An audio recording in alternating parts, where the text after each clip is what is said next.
verso 20, Romanos 6:20. Porque quando éreis escravos do pecado, estáveis isentos em relação à justiça. Naquele tempo, que resultado colheste?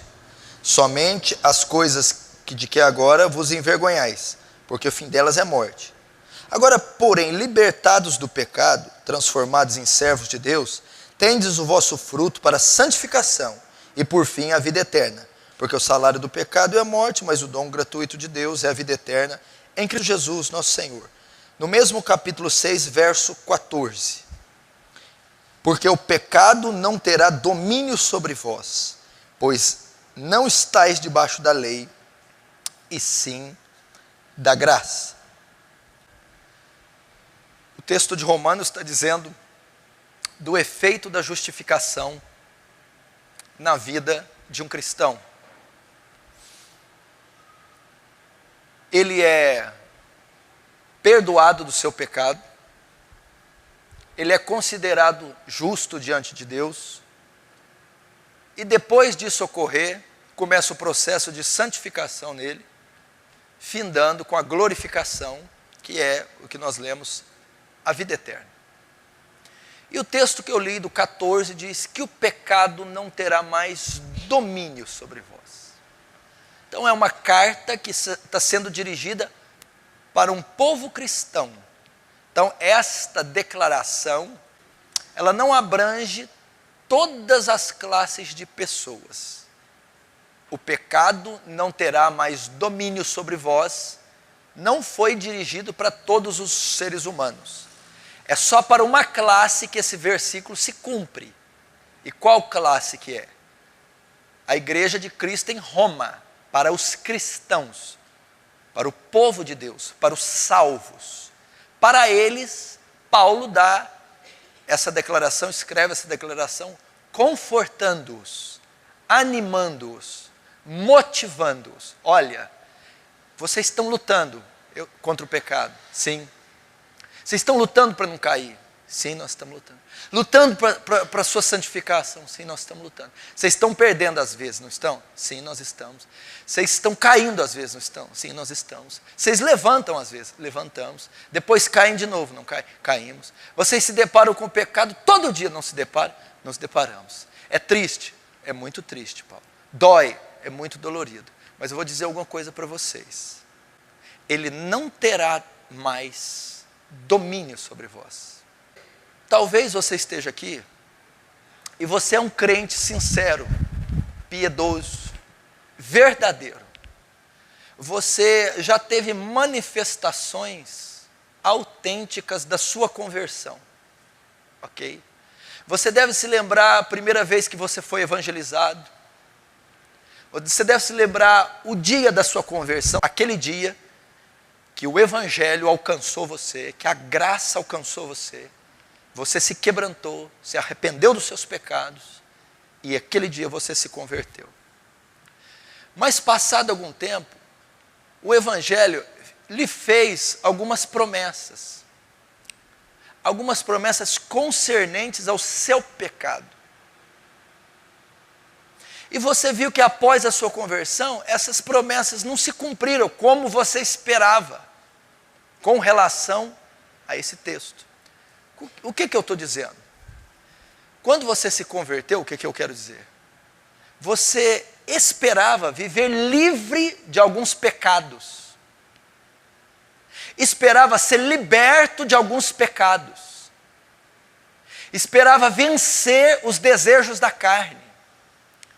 E você viu, até que num primeiro momento você conseguiu dominá-los. Você até imaginou que eles tivessem vencido eles. Mas depois de algum tempo, eles vieram à tona. E você continuou pecando. E aí, então você se deu conta que aquele pecado era comum na sua vida, como era antes da conversão, correto? Mas depois que eu vim para Jesus, eu continuo com a mesma prática, colocando em dúvida a sua conversão.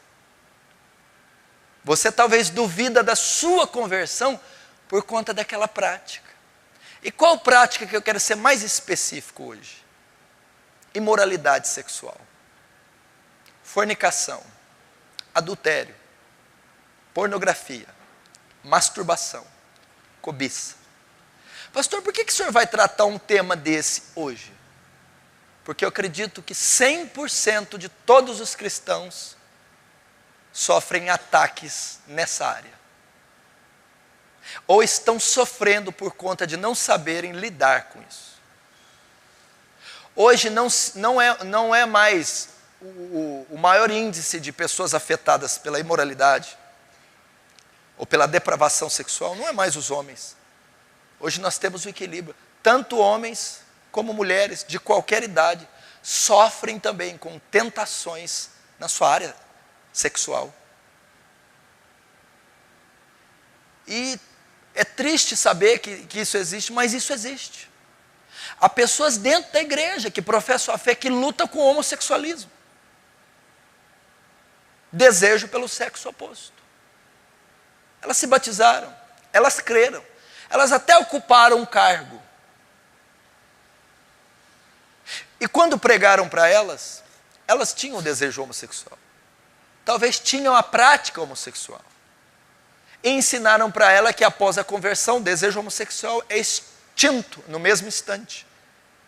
Após a conversão, o desejo homossexual é destruído, extirpado, arrancado.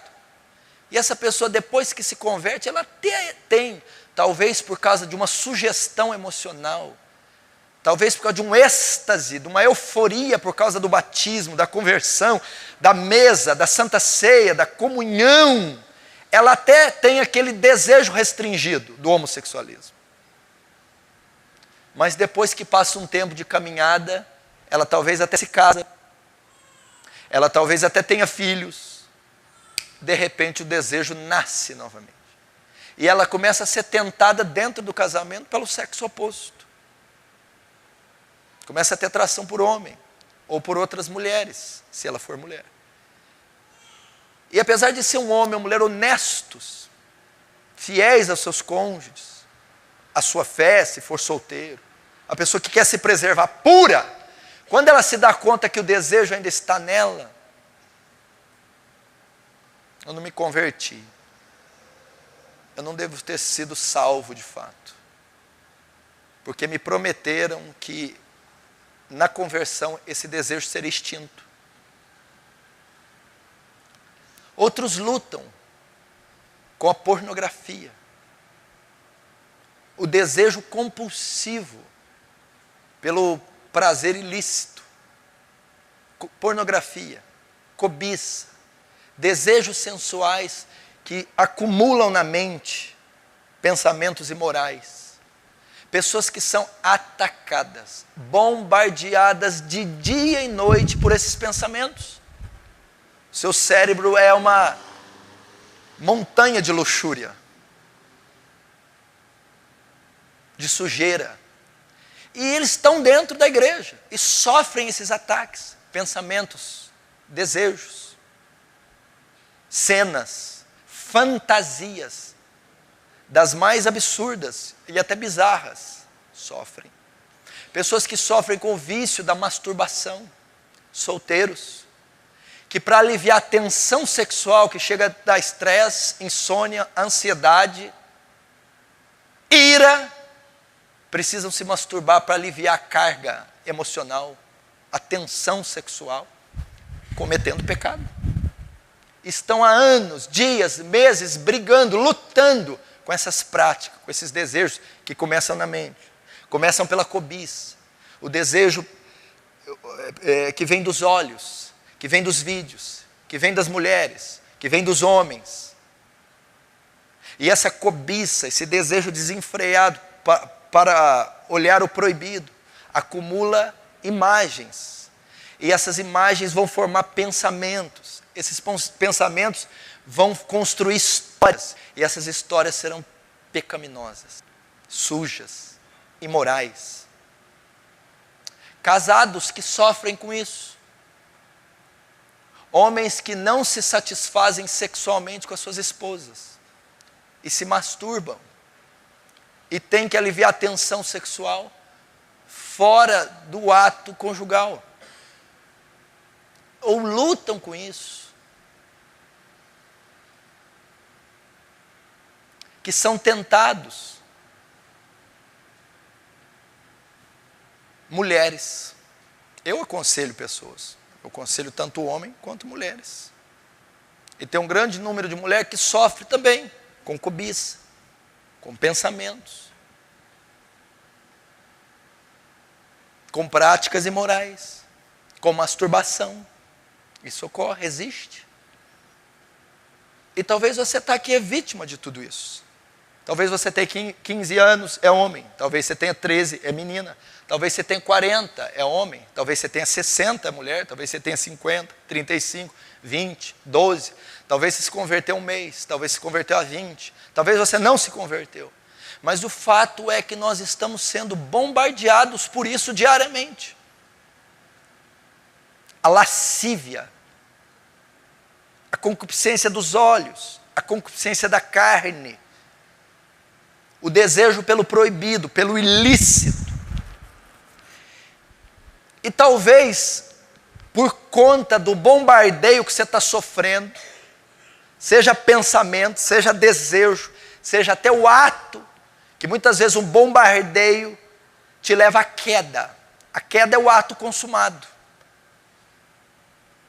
É o ato consumado, é você aliviar a tensão sexual de maneira ilícita, pecaminosa, suja.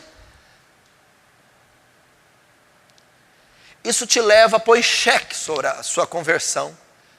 Te faz sentir um monstro, uma criatura imunda, uma criatura suja, uma criatura não amada, uma criatura indigna, uma criatura que não tem paz. Se tem uma área que isso afeta, principalmente a imoralidade sexual, todos os pecados de algum modo nos afetam. Mas a imoralidade sexual e todos esses tentáculos dela, se tem algo que afeta, que nos perturba, é que tira a nossa paz. É um conflito interno tão denso, tão intenso, tão devastador, que só quem passa para falar. Traz perturbação, traz desespero, traz desânimo, traz descrédito, tira a paz, tira o sono, tira a alegria, tira o prazer cristão, tira o vigor cristão, tira a força cristã. Por quê? Porque os pecados de imoralidade estão na lista dos pecados que mais trazem culpa, acusação, julgo, fardo. E alguém culpado não tem paz. Alguém que sente acusado não tem paz. Não tem confiança. Não tem segurança. Não consegue dormir bem. Não consegue desfrutar da graça de Deus, do amor de Deus, do santo evangelho. Talvez você entrou que você é esse imoral, esse cobiçoso, esse pornógrafo, esse ser que é atentado dia e noite. Teve um jovem que eu fui aconselhar e disse assim para mim, ele tem problema nessa área, mas muito problema. Fez assim como eu queria ter uma semana de paz, só uma, eu queria uma semana. Pelo amor de Deus, me conceda uma semana de trégua, porque eu não aguento mais. O que ele está querendo dizer? Da hora que acorda, da hora que dorme. Parece que setas, dardos e torpedos de Satanás vêm na mente, no coração, infeccionando, infectando, inflamando desses pensamentos, desejos, sonhos. E eu estou dizendo para homem e para mulher, porque vem. Então você passa a duvidar da sua salvação, você passa a duvidar da sua conversão, você passa a desacreditar dela, você passa a desqualificá-la, você passa a se julgar um bode, um joio, um ímpio, ou sei lá o que for. E isso está acabando com a tua raça. Eu acredito que se você entrou aqui e tem problema com isso, só tem uma coisa que vai te dar paz. ser extinto da sua vida esses desejos. Ser eliminado, aniquilado, fulminado, extirpado. O seu desejo, seguramente, eu não quero sentir mais esse desejo. É só isso que eu peço para Deus. É só apenas isso. Eu não quero. Eu quero ter uma mente santa, pura. Eu quero ter olhos puros. Eu quero orar pelos meus dedos e não pensar que está descrito em Isaías 59. Seus dedos estão sujos de sangue. Pecado. Aí isso não acontece, você fica esse cristão. Você usou aquele termo, né? Advogadinho. Cristãozinho. Cristãozinho. O cristão sem esperança. O cristão sem meta. O cristão sem alvo. O cristão sem vigor, sem vício. O cristão sem disposição. Afinal de contas, como é que um imoral tem disposição para alguma coisa? Como é que um imoral impõe as mãos no enfermo? Como é que um imoral sobe no púlpito e pega no microfone? Como é que um imoral anda em terreno sagrado? Como é que um imoral faz orações e vai imaginar que elas estão subindo como incenso suave para Deus? Então o imoral, a pessoa que vive esse embate, ela ora com um sentimento tão desprezível próprio, que a hora que ela termina a oração, ela fala, eu duvido que o senhor ouviu um porco como eu, um monstro. Ela vai evangelizar, como eu posso ganhar essa pessoa, se nem eu sou ganho? Ela vai jejuar e abominação é para o Senhor o sacrifício do ímpio. Então tudo isso afeta de tal maneira, eu estou dizendo da imoralidade, eu estou dizendo de um pecado só. Olha a força que tem as pessoas que sofrem isso. Estou dizendo de pessoas que têm pesadelo, que se debatem na cama, que têm insônia. Estou dizendo de pessoas que chegam a chorar, derramar lágrima por conta disso. Estou dizendo de pessoas que chegam a ficar depressivas por conta da regularidade com que praticam tais coisas. Estou dizendo de pessoas que se julgam casos perdidos. Estou dizendo de pessoas que chegam de Deus, o Senhor não pode amar um ser asqueroso como eu. O Senhor não pode amar. O Senhor não pode amar um ser como eu. E qualquer efeito negativo que tem na vida delas, por exemplo, furou um pneu de carro. É aquilo lá. É aquilo lá, é pecado, tem que furar mesmo. É lá. Foi despedida. Claro que eu fui despedido do emprego. Sou imoral.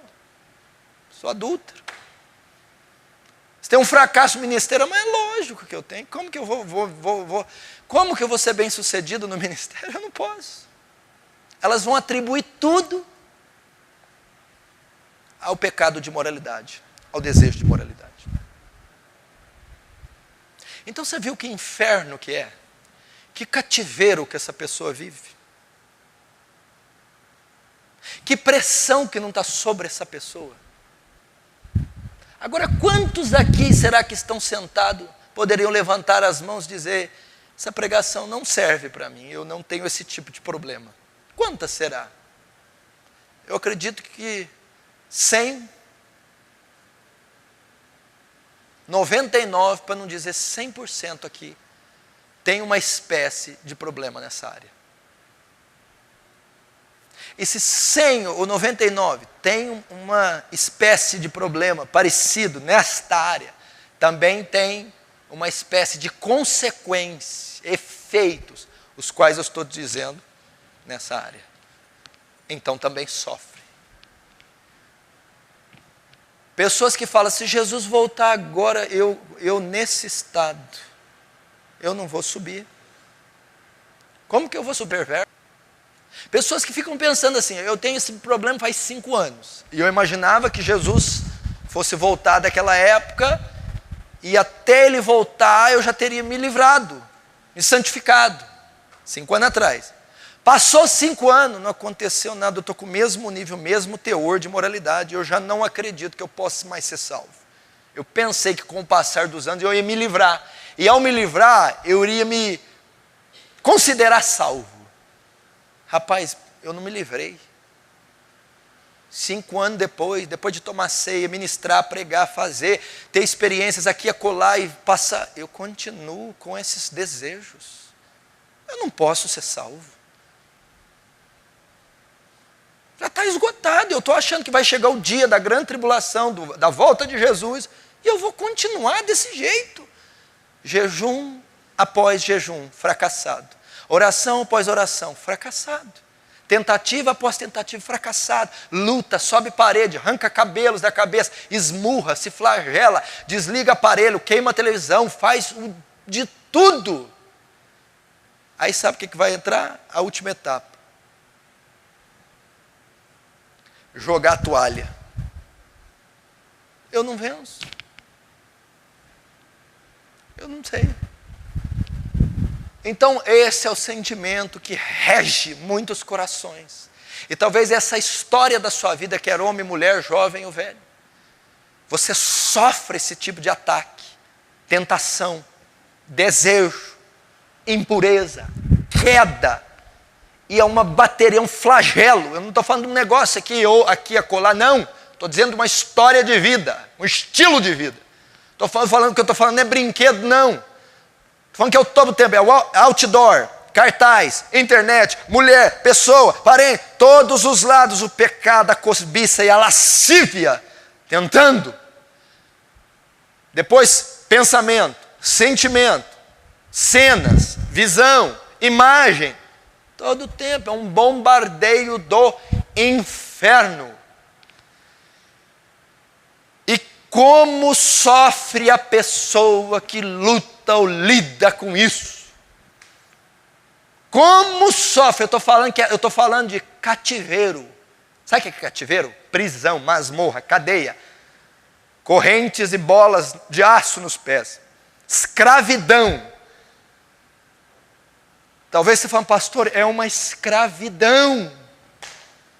Como é que tem pessoas que eu acho que se me procurar, só pastor, eu não sou feliz só por causa da área que o senhor pregou.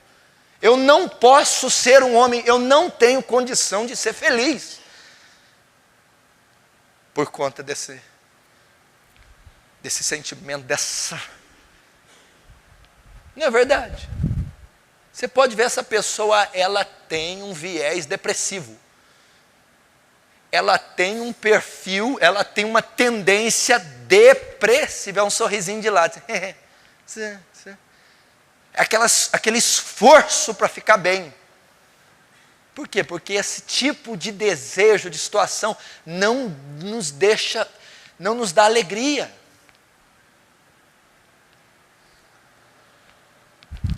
Não nos dá alegria. E alguns consideram esse o maior pecado de todos. Porque é um pecado que deixa marcas no corpo, que deixa manchas, cenas, resíduos, que lateja. Então é um pecado que, quem peca contra o corpo se prostitui. Deus destruirá aquele que destruiu o templo do Espírito Santo. Tem gente que acha que destrói o templo do Espírito Santo bebendo, fumando. Não. É a prostituição, é atender o desejo sexual ilícito, que é a forma de destruir o templo do Espírito Santo. E o que acontece? Vamos aprender aqui. Você precisa aprender 3 ações de Deus, 3 processos para Deus libertar pessoas do pecado. Primeiro, Deus liberta a pessoa da culpa do pecado. Segundo, Deus liberta a pessoa do poder do pecado. Depois, por último, Deus liberta a pessoa da presença do pecado. Primeiro, Deus liberta da culpa do pecado.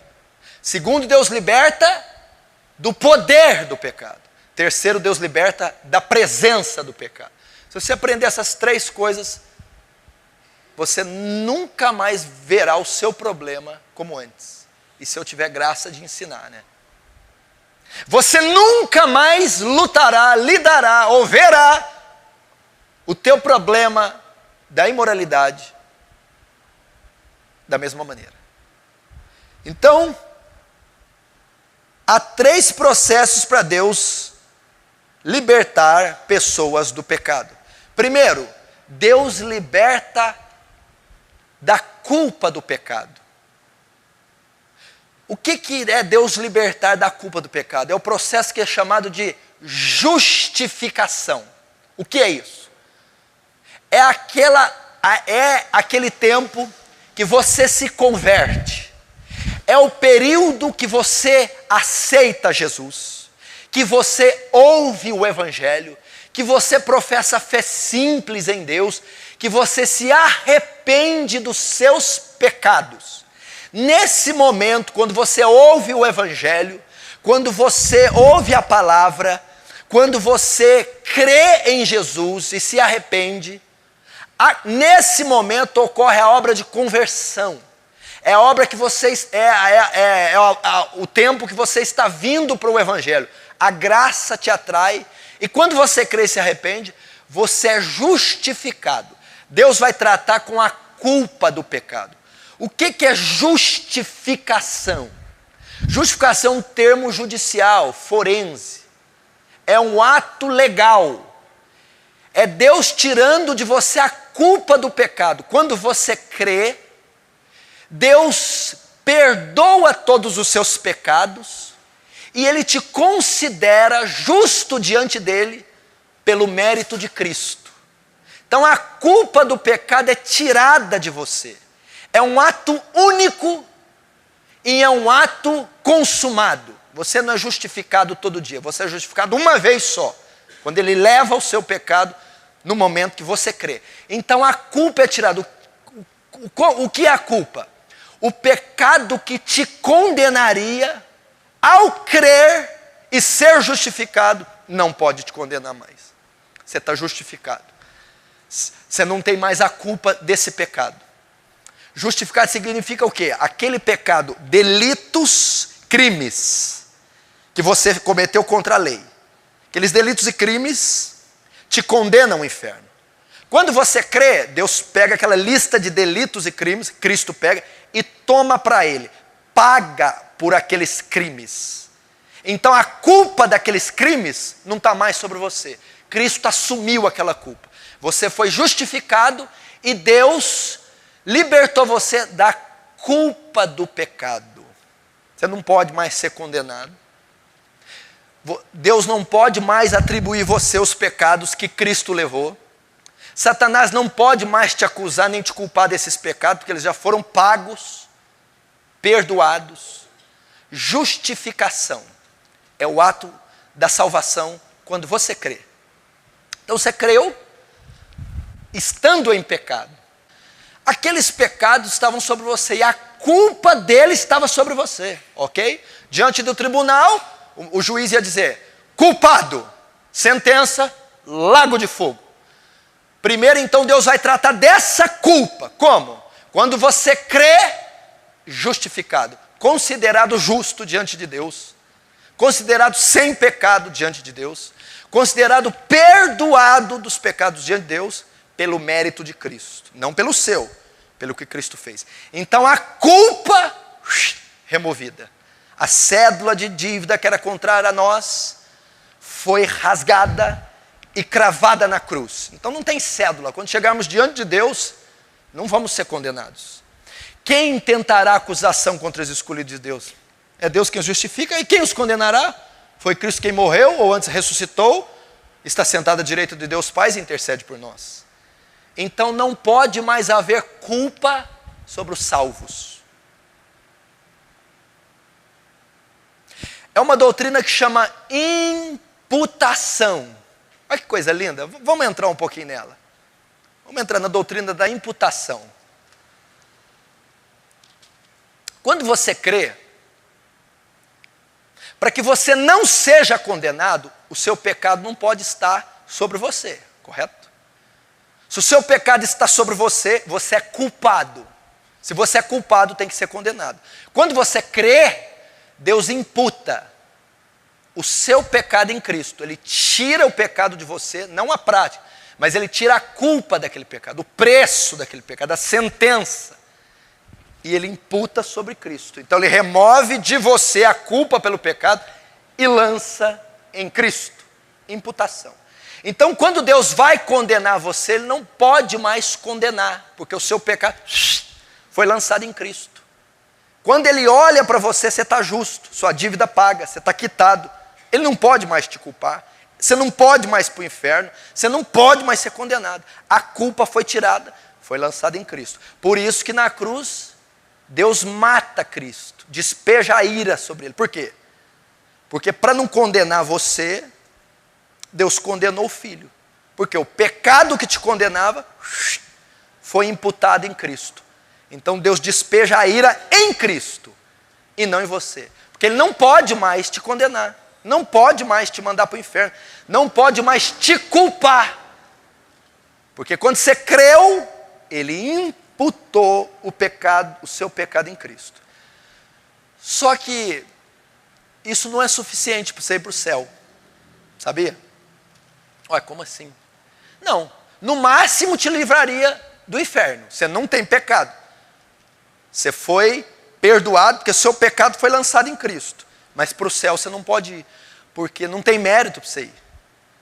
A doutrina da imputação tem que continuar. Como que você vai para o céu? Enquanto que o seu pecado é imputado sobre Cristo, a justiça de Cristo é imputada sobre você. A fiança que está na conta de Cristo, para você sair para o céu, Cristo transfere para a conta dele. Então a justiça, o mérito, as qualidades, virtudes de Cristo é imputada diante de você. E quando Ele imputa a justiça dele sobre você, Deus olha para você como justo. Pode vir para o céu.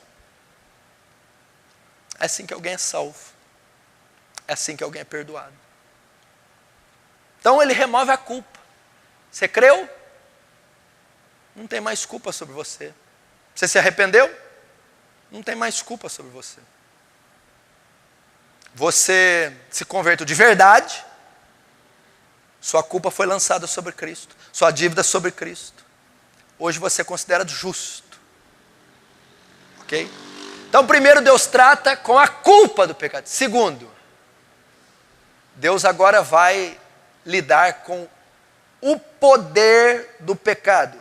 Vai libertar da culpa, agora do poder. Aí você fala, foi muito bonita a sua retórica, pastor, muito joia. Mas daqui meia hora eu estou na frente do computador e o diabo está lá dançando de cinta liga na minha frente. Por causa do que o senhor falou, eu não deixo de ser tentado, pastor. Tá, eu sei, então eu não sei. Ele levou a culpa, eu não tenho mais culpa, ele me salvou, eu vou para o céu. Mas e aí como é que o senhor faz com a lascívia que está todo dia? Você vai entender, é nesse tópico, presta atenção. Agora Deus vai lidar com o poder do pecado. É o processo que nós chamamos de santificação. É um ato que ocorre logo após a justificação. Quando o homem crê, a culpa é tirada. Ele é perdoado, considerado justo, salvo.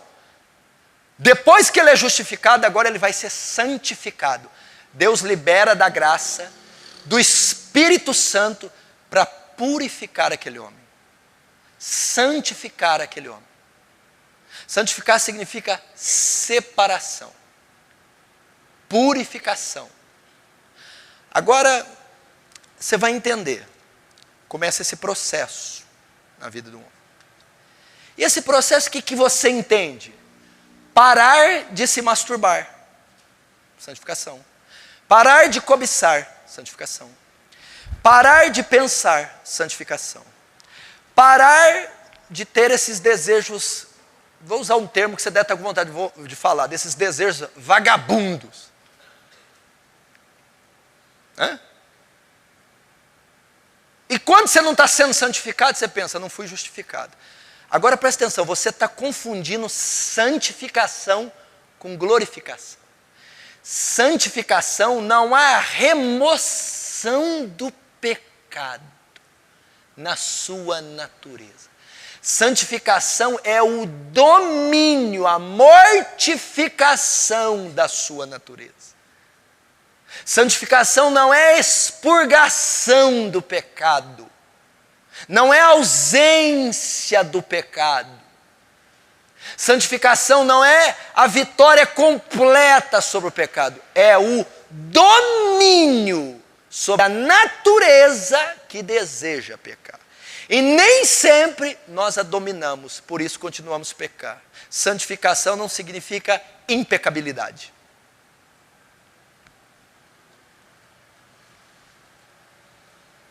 E vocês confundem santificação com impecabilidade, perfeição, pureza total e absoluta.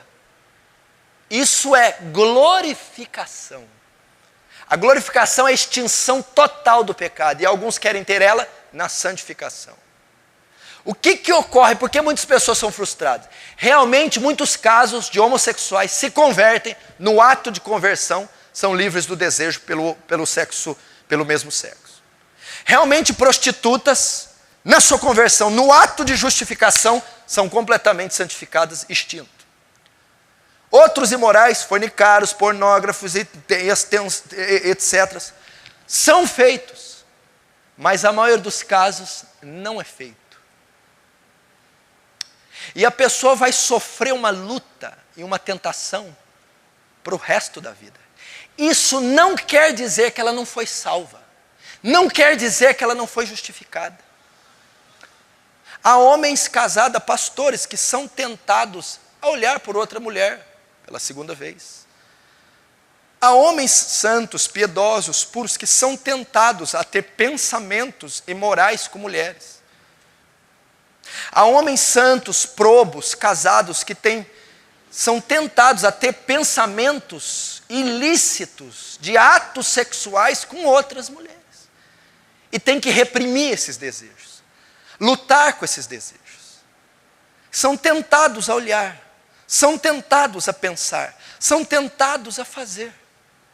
Mas presta atenção, ser tentado é diferente da prática. Ninguém vai ser condenado por ser tentado. Você pode ser tentado 24 horas e outro irmão ser tentado 1 hora. Esse irmão que é tentado 1 hora só, não é mais santo que você. Você que se é bombardeado o dia inteirinho e o outro não é nem um dia, não quer dizer que ele é mais santo que você. Porque o que vai condenar é o atender o desejo, é a prática do pecado. Ter o pecado como estilo de vida, prática contínua, diária do desejo. Isso é pecado. Isso condena. Isso pode provar que você não é salvo. Agora, ser tentado diariamente não é pecado. É o processo de santificação, está dando aí. Mas eu não estou entendendo onde que a santificação está entrando. É quando você se dispõe a lutar contra o desejo. Santificação. Porque antes da sua conversão, você não lutava contra o desejo. Essa é a maior evidência da sua salvação. Mas pastor, é 24 horas? Pois é. Santificação é o processo. Presta atenção, vamos avaliar. Santificação, qual é o agente que opera a santificação? Espírito Santo. Segura essa aí, isso aqui tem me ajudado. Você quer a receita do pastor? Porque eles devem achar que eu sou super-homem, né? E a hora que os livros for abertos em urso.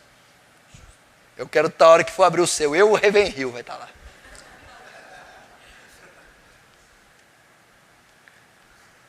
O que quer ver aí? Abre desse menino aí. Pode abrir o livro desse menino aí. Qual que é o agente? O Espírito Santo. Sabe o que é a santificação? Tem mais ou menos 9 frutos do Espírito Santo em Gálatas 5, ok? Um dos frutos do Espírito Santo chama domínio próprio. Ele está totalmente ligado com a santificação. É a capacidade que o Espírito Santo concede ao homem de exercer autodomínio. Quando as pessoas leem aqui lá e interpretam equivocamente ou limitadamente, elas entendem que é um fruto usado para conter os meus surtos de ira. Não. O fruto do Espírito Santo, chamado Domínio próprio é a capacidade de dominar suas faculdades, seus desejos, seu velho homem. Ele é um agente na obra da santificação.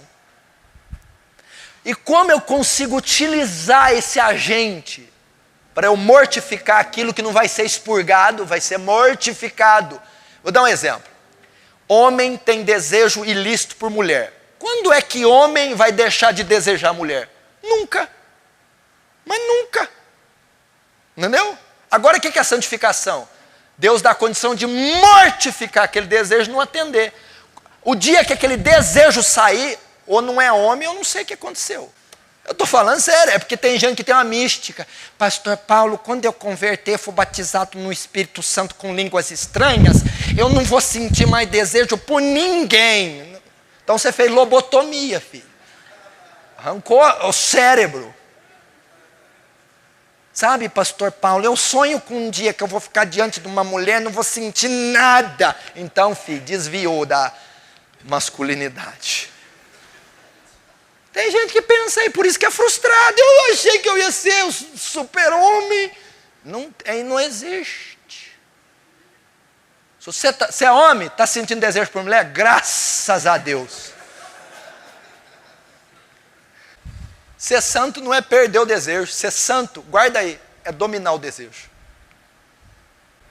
Ser santo não é extirpar o desejo, é dominar o desejo. Porque se Deus tirar o desejo, você perde a característica imagem e semelhança de Deus. Você passa a ser um boneco, animal.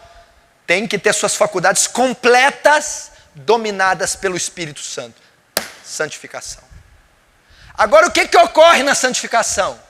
Ela não é perfeita. Pode estudar, isso é teologia. Ela é incompleta e ela é imperfeita. Eu vou cair. O apóstolo Paulo, que a santidade dele, você não vai alcançar o micróbio do pé. O apóstolo Paulo. Entendeu? O bem que eu quero fazer, eu não faço. E o mal que eu não quero, me pego fazendo. Vira e mexe. Paulo. Então ele está dizendo que a obra da santificação ocorria nele. Mas não era perfeita nem completa. Nossa, isso não dá paz. Isso dá paz.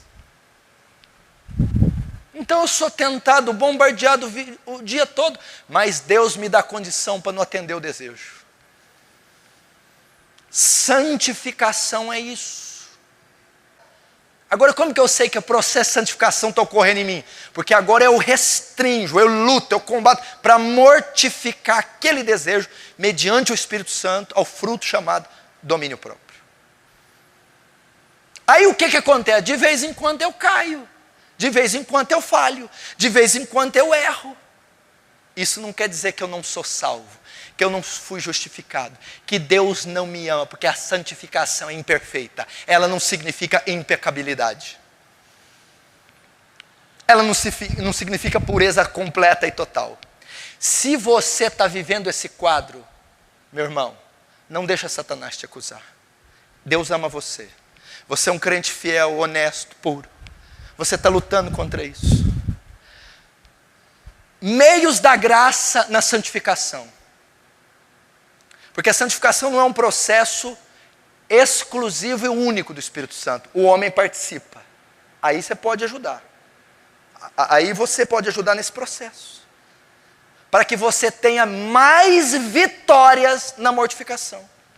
Para que você tenha mais vitórias contra os desejos que não deixarão de vir e nem você deixará de ter. Oração, jejum, meditação, estudo, leitura da palavra. Use os meios da graça na santificação. Não conheço artifício mais santificador para um homem do que a oração. Não conheço, desconheço. Não conheço. Não conheço artifício que mais ative o fruto do Espírito, domínio próprio do que a oração. Não conheço maior poder condicionado que nos capacite a vencer tentações, desejos, cobiça, lascívia do que oração. A oração é o fator mais importante na santificação. Eu estava dizendo para um menino esses dias, para um dos jovens, só existe um ser na história que tem esse atributo, santidade. Animal não é santo, árvore não é santo, peixe não é santo. Não existe. Ser santo significa uma classe distinta, una. Só tem um ser que é santo, Deus. Então só tem uma maneira de outras coisas se tornarem santas: comunicarem com Deus, comungarem com Deus. E como que Deus faz isso? Oração. Quantas pessoas já levantaram os joelhos depois de um período de 30, 40, 1 hora e meia, 2 de oração, sentindo puras, perdoadas, lavadas, limpas? Porque a oração tem esse poder expurgador, santificador, que robustece os frutos do Espírito e faz você, não vos veio tentação maior que possa suportar, junta com ela o escape. A palavra santifica, pastor. Ele diz assim: vós já estáis lavados pela palavra que vos tenho dito. Santifica-os na tua verdade, a tua palavra é a verdade. Tem dias que você está lendo trecho das escrituras que arde teu peito, te causa temor, repulsa do pecado e te fortalece para ter nojo do pecado na leitura. De repente você comete um pecado, comete alguns pecados e começa a ler, e vai te dando uma ira contra o pecado, uma força contra o pecado, uma repulsa pela leitura. E consequentemente uma força para evitar o próximo ataque. Leitura. E jejum é o que complementa os 3. Jejum é a mortificação física da carne. É a abstenção de um alimento para se dedicar à oração. É o momento que você tem comunhão plena com Deus, se santifica, eleva a sua espiritualidade. Isso é fantástico. Nesse interim, nesse processo, nesse miolo, nesse fritar de ovos, há quedas, há falhas, completamente. Perfeitamente. Vou te dizer algo que vai te ajudar mais ainda. Jesus passou pelo que você passou. Em tudo foi tentado. Imagina, anda a carne, a pedra virar pão aqui, mata a sua fome. Você acha que Jesus não balançou? Eu disse que ser tentado não é pecado. Jesus não cedeu, não pecou. Mas Jesus sofreu o desejo, mas resistiu. Olha os reinos agora, vem cá ver os reinos. Você é homem, você tem 30 anos, olha aqui o que eu posso te dar. Foi tentado na sua soberba. Pula daí e mostra quem você é. Você não é o filho de Deus? Mostra quem você é. Os nervos podiam estar estatalando. Então talvez os seus nervos estão estatalando, sua química está... Isso não quer dizer que você não é santo, que não é justificado, que você não é salvo. Absolutamente. Jejuns. Santificação. Terceiro, como processo de Deus para libertar do pecado. Primeiro, ele liberta da culpa, depois do poder. Por isso que Paulo falou: o pecado não tem domínio sobre vós. Depois, ele livra da presença do pecado. Justificação, santificação. Agora, é o que você está pensando que vai ocorrer agora. Glorificação. O que é glorificação? É o processo que vai se dar só quando você morrer ou quando Jesus voltar. O seu corpo vai se imacular. Aquilo que é corruptível vai se revestir de incorruptibilidade. O que é incorruptibilidade? Impossível de ser corrompido. Impecável, não pode pecar mais. E aquilo que é mortal se revestirá da imortalidade. Nesse momento Deus trata com a exclusão do pecado. Glorificação é a ausência total do pecado, que vai se dar na sua ressurreição, se você morrer, ou na volta de Jesus. Aí sim você está livre do pecado. Você nunca mais vai ter um desejo no olho, na mente, no corpo. Nunca mais vai falar, não só a lascívia, esses pecados, nem um outro. Deus vai trabalhar com a remoção, a ausência do pecado. Você quer a ausência do pecado, mas você não está glorificado ainda. Ah, então o fato de eu não ter a ausência dele ainda não quer dizer que eu sou um porco, imundo, endemoniado? Não. Não. Não. Não queira, meu irmão, ser glorificado na época que você está sendo santificado. Vai haver lutas, amanhã cedinho você vai lutar. Amanhã cedinho vai passar na frente de uma loja, a TV, sensualidade vai te tentar. Amanhã na repartição sua vai passar uma moça com a roupa secretária funcionar, vai tentar, é uma guerra. Isso não vai terminar nunca. E o fato de você ter essa guerra dia e noite, noite e dia e noite, não quer dizer que você não é salvo, que não foi perdoado, que Deus não te ama. Não! É até a sua morte isso vai ocorrer. Agora, use os meios da graça, leia, jejue, ore, guarde os olhos, vigie, guarde a mente, fuja dessas repartições, saia da frente da TV, fuja do material, fuja das amizades, guarde mente, olhos, coração, guarde disso. Então você vai ter mais condição de ter uma vida em paz, uma vida sossegada, vai ter mais força e domínio contra esses desejos, e vai ter mais vitórias no confronto direto com eles. E quando você cair e falhar, você vai se lembrar que há perdão para você.